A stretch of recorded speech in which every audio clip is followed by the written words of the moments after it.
take up the poem Obituary written by A.K. Ramanujan.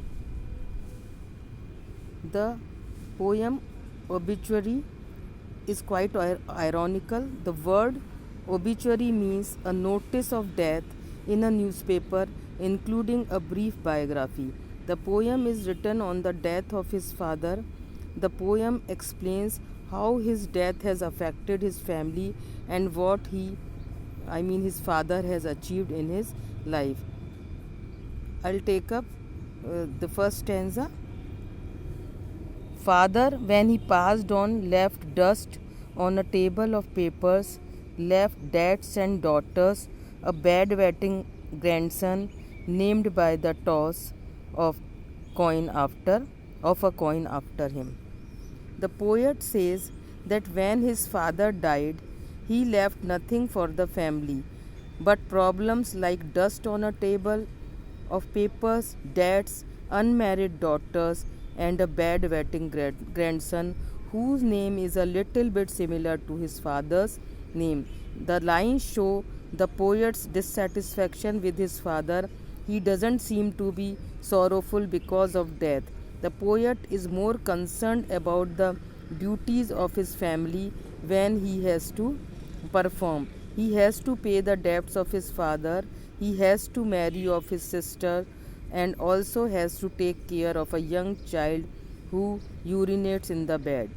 These lines also show the culture of a typical Indian family which is patriarchal in nature. Neither the mother of the poet nor his sisters are earning, as the poet is now the eldest mate in the family. All the duties are bestowed on him. Now I'll take up the second stanza. A house that leaned slowly through our growing years on a bent coconut tree in the yard, being the burning type, he burned properly at the cremation. The poet continues that his father has left a house that leaned slowly through our growing years on a bent coconut tree in the yard. The lines mean that they have inherited a house from his father which is leaning on a coconut tree and thus in bad situation. The poet calls his father as the burning type, indicating that he was a bad-tempered man and would never have behaved properly with him or the other family members. Being hot-tempered, he burned properly at the cremation. The phrase gives the message of tit for tat. Stanza 3. As before, is easily and at both ends left his eye coins in the ashes that didn't look one bit different. Several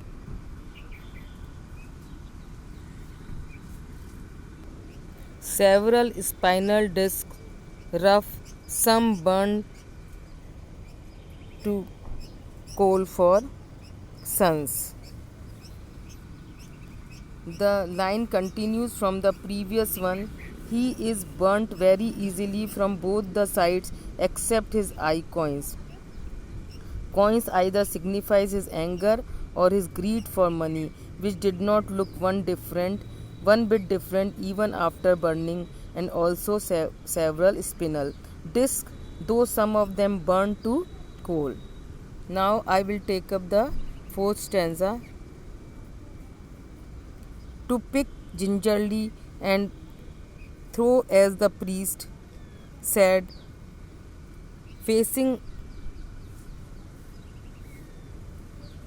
river mat near the railway station, no long standing headstone with his full name and 2 dates.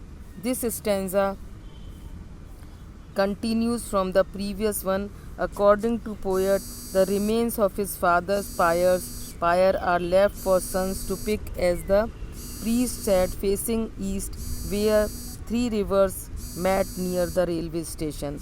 The lines show that the priest forces the son to perform the Hindu rituals. The poet is in no way ready to do it. His father has no grave as his ashes and remains are thrown in the river with his full name. Now I'll take up the fifth stanza. In addition, there also no two dates, his birth and death dates, to throw light on his life. The poet calls him incapable as he didn't do anything on his own. His birth was Caesarean in a Brahmin ghetto and his death by heart failure in the fruit market. The lines,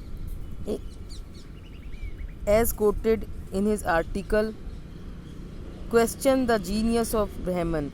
In Hinduism, the Brahmins or the upper class are worshipped as avatars of God. However, the poet shows that his father took birth as a Brahmin, yet his birth was ordinary and even his death could not be controlled by him.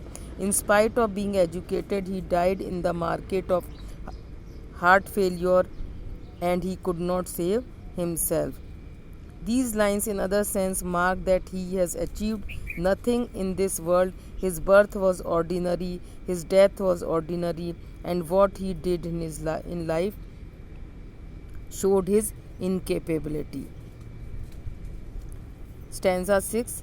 However, the poet comes to know that two lines were written for him in an article column of a Madras newspaper which is sold by the kilo as junk after 4 weeks of his death to street hawkers. These street hawkers sell it in turn to the small groceries.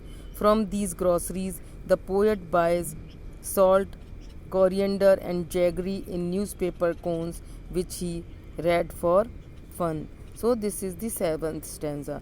Now, the eighth stanza. The poet says that he began to buy more of these things in the hope of finding these obituary lines which were written for his father. In the end, he says that his father left with them, with a changed mother. She remains sorrowful and more than one annual ritual. The poet is showing his dislike for the ritual which is celebrated in the memory of his father for his peace. Thus, the poet says that his father achieved nothing in this world except those two lines, obituary, which were written in the newspaper he could never find out. On the other hand, he left an unbearable burden on the poet. The poem is hence a critique of the speaker's father and his incapabilities. Thank you. I'll take up the analysis of the poem in the next lecture.